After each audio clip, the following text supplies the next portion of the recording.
I'm going to show you how to set up your barbecue for low and slow cooking using the snake method, but with lumpwood charcoal. A charcoal snake's a super useful method to extend your burn time without topping up your charcoal. That's going to allow us to smoke for 5, maybe 6 hours without lifting the lid. So I know the snake method's usually associated with briquettes, but I've been cooking this way for about 5 years now, so I thought I'd show you how. Let's go.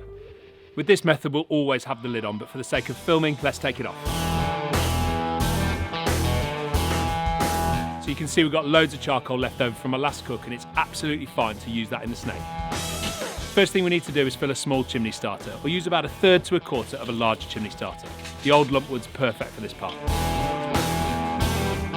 Now let's top up that leftover lumpwood with some fresh stuff. How much charcoal you want is going to be dictated by how long you want the snake to burn for. You'll get used to that, but don't forget you can snuff it out and use it again. So we just want to pull that lumpwood to the outside of the barbecue where it's going to form an arc shape.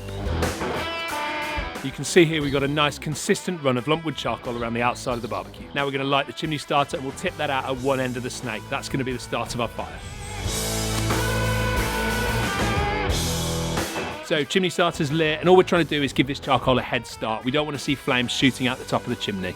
I'd say about 5 minutes, but it does depend on the charcoal you're using. And your chimney starter will work much better if you open your vents. Right, chimney starter's red hot about 3/4 of the way up, so it's time to tip it out. We're going to pour it in this direction, so those unlit coals are at the start of the snake and the lit coals are further away.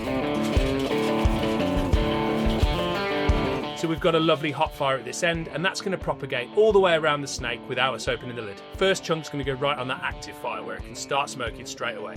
And then we're going to space the other 3 out on the unlit charcoal, making sure there's room for the grill grate to go back on. So as our charcoal catches around that snake, so will our wood chunks, giving us continuous smoke.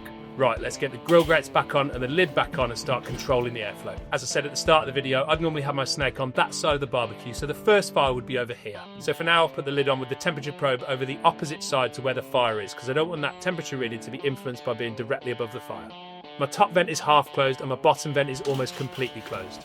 By shutting down the vents, I'm controlling the airflow, and by controlling the airflow, I'm controlling the burn rate of the charcoal, and that allows me to manage the temperature of the barbecue.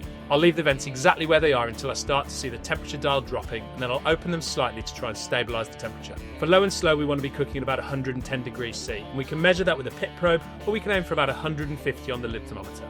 On my Weber, this is about the position I find right for low and slow.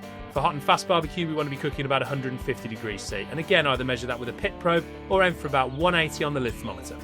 On my barbecue, this is about the position for hot and fast. The beauty of this method is you can also use it for roasting at about 180 to 200 degrees C. Again, on this barbecue, once the temperature is stable, I like it just below the point indicated by Weber.